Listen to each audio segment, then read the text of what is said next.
Zanechala na českých děvčatech žádné stopy, utkání začíná úvodní boj mezi Pejzlovou a Tapaniovou. Dvě klíčové útočnice obou stran po tom včerejším výcviku od Kanaďanek. A je tu první akce Adély Šapovalivové, která předává na modrou čáru, odtud pálí Radová a tam se snažila Mlínková tečovat těsně před brankou. Volá Lajtinenová. Pištěková nerozhrála dobře a problémy v naší obraně, chtěla vyostřit Sundelinová, její střela minula cíl. Zdá se, že Finkám víc vyhovuje ten fyzický střed, teď znovu Sundelinová a tohle byla.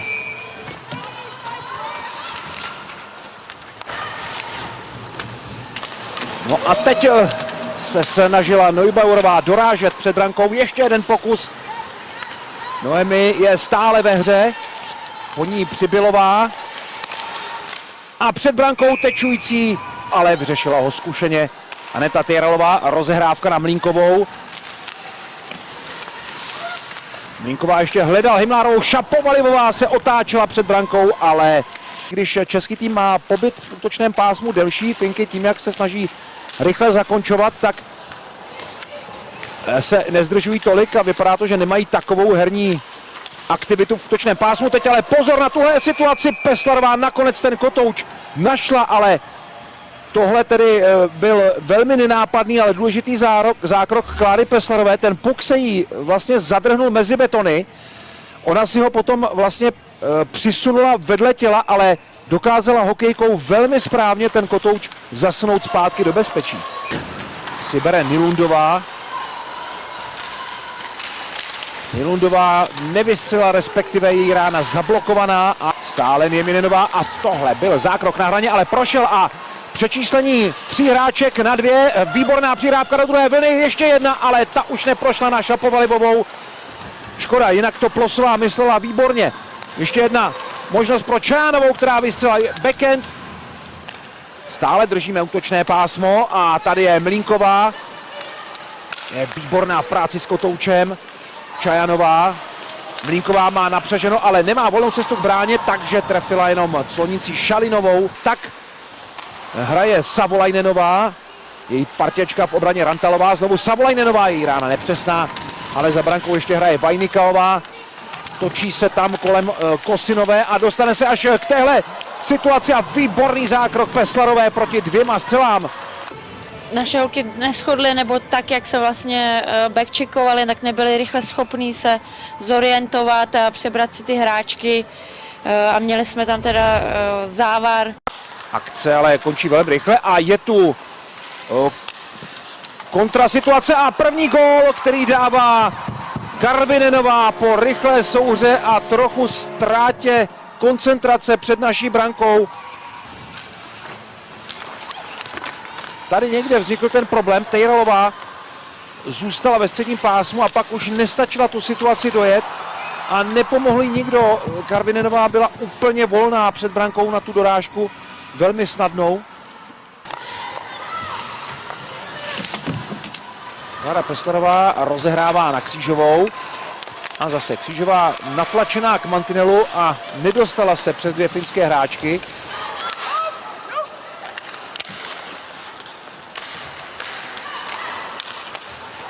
Teď dobrá přihrávka Vanišové. Vanišová udržela kotouč a Čajanová může vypálit. Brankářka a Holaová zasahuje. Radová. Křížová drží kotouč. Tejralová. Zkusila to rovnou na bránu. Vanišová je vyrovnáno.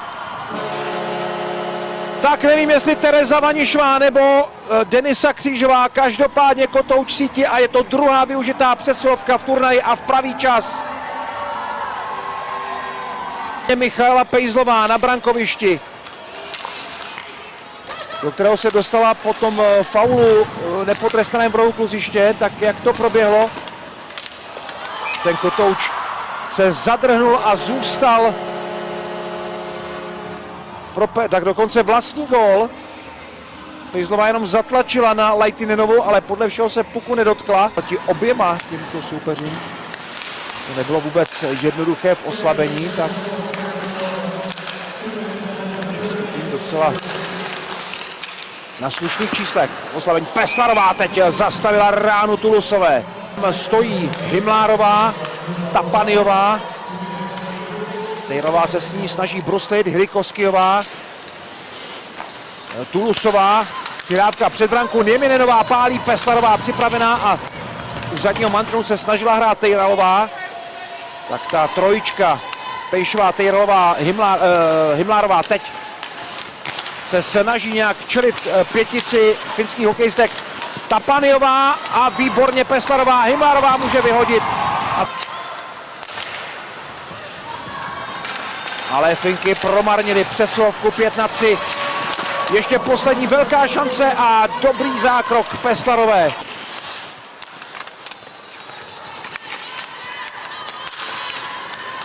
Finky se tlačí do útočného pásma a tahle přihrávka na Tulusovou byla nebezpečná. Holopainen ji tam hledala, Tulusová.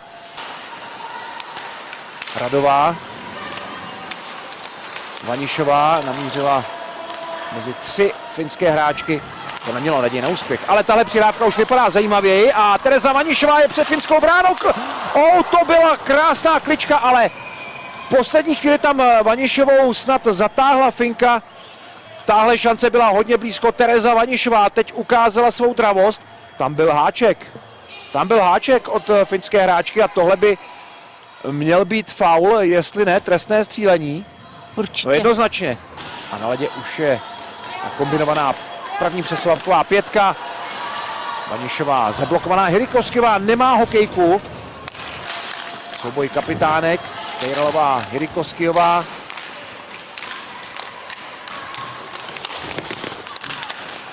A Finky se dostanou znovu do rychlé protiakce a znovu ve třech.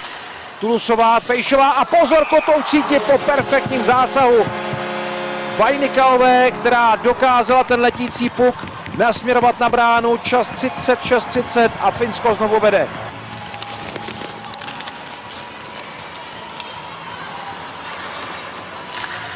Holopainenová a skutečně to byl takový half-volley Vivi Vajnikalové. No, nejen, že to trefí ze vzduchu, ale ještě to trefí vlastně přímo mezi nohy Kláry Peslarový. Výborně zasáhla Tereza Radová v obraně, Křížová, ještě jedna rána, ale opět nebyla přesná a tenhle zákrok na brankovišti už se bude trestat a Česko má teď výhodu. Do konce naší přesilovky zbývá 30 sekund. Vanišová, rozjíždí se Radová, které vlastně celá přesilovka začala, její střílená přihrávka, za brankou je Křížová a snaží se zbavit Lajtinové, podařilo se jí to, ale nevystřelila. Plosová, Radová a je to gól, který dává zřejmě Denisa Křížová. Nebylo to hokejkou, ale to je jedno, to doslova křížová cesta k tomu gólu, protože tohle je první branka, kterou naše desítka dala a podívejte se, tak nakonec to byla perfektní teč. Tak ne, že to nebylo, to bylo hokejkou a bylo to perfektně sklepnuté. Pozor ale na to, jestli ten dotek nebyl nad úrovní horní tyčky. Tenhle záběr by naznačoval, že spíš ne. Ještě jednou Sudlinová, zadovka a kombinace třetí finské formace. Vanhanenová ale nakonec nenašla spoluhráčku. Střela od modré čáry nebyla přesná ve hře a může podpořit akci, kterou vede po pravé straně Denisa Křížová. Ještě jednou Křížová před brankou, je tam Hymlárová. Puk je stále ve hře, až teď rozhodčí přerušili hru pro Kláru Hymlárovou. Potom ještě snaha dorážet, ale to už měla Holaová Kotouč pod kontrolou. Hrikoskijová, Lajtinenová a z otočky vystřelila Sundelinová, Mlínková, Čajanová, znovu Natálie Mlínková, Čajanová,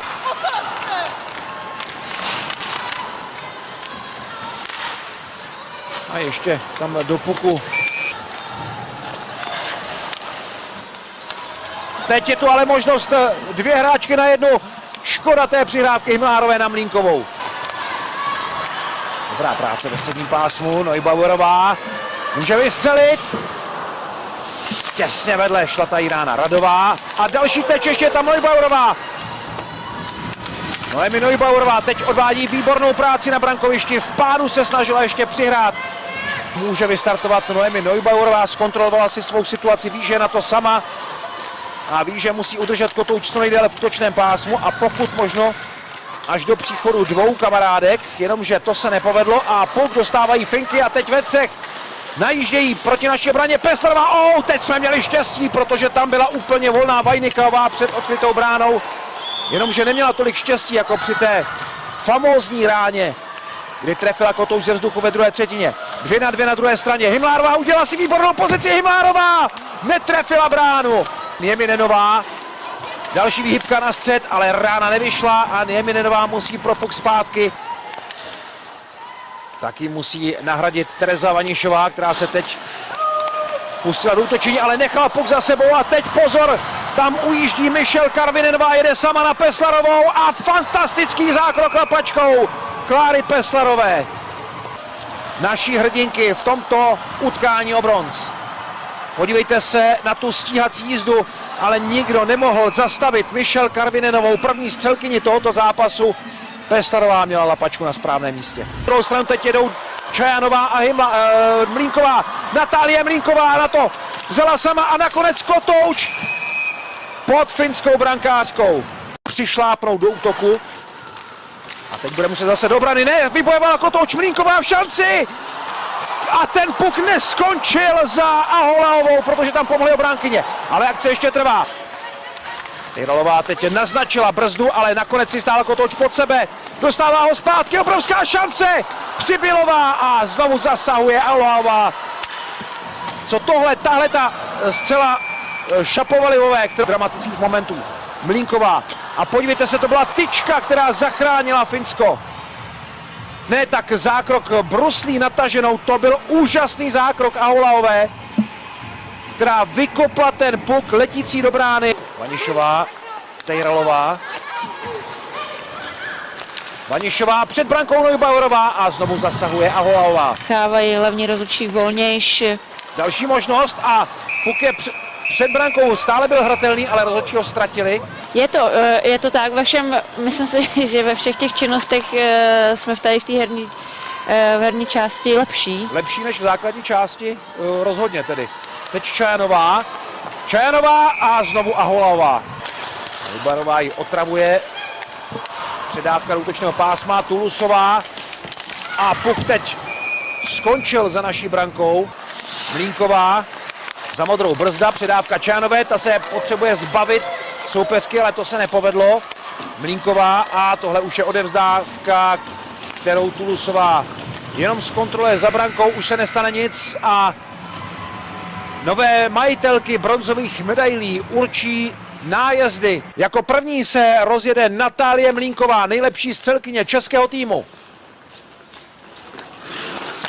Zkusila vymíchat Aholaovou, ale ta skvělým pohybem vzad vystihla tuhle kličku.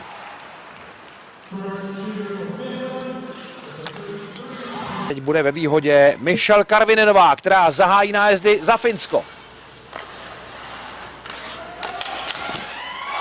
A dává gól. Prostřelila Kláru Peslarovou střelou na vyrážečku. Finsko vede 1-0.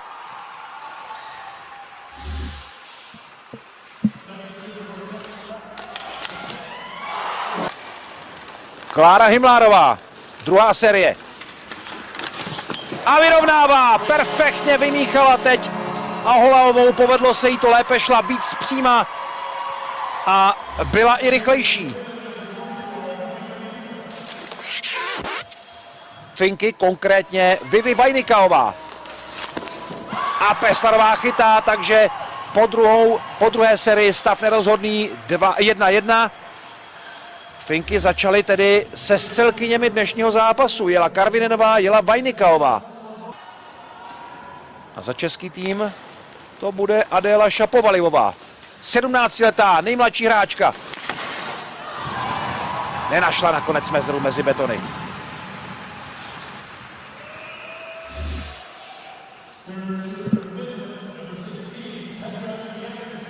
No, finská golmanka se nenechala rozhodnout. Petra Nieminenová zakončí třetí sérii. A dává gól. Zase našla místo mezi vyrážečkou a tělem Kláry Peslarové, i když ten způsob provedení byl trochu jiný, víc tam kličkovala, ale nakonec zvolila skoro stejné místo. Tak teď pojede Tereza Čajanová a Zára Čajanová ta bohužel nedává. A teď je český tým v těžké situaci. Protože případný úspěch by nájezdy ukončil. Při neúspěchu Vanhanenové bude stejně pod tlakem. Výborně, Peslarová ještě dává českému týmu naději. V páté sérii, ale teď musí Česko skórovat.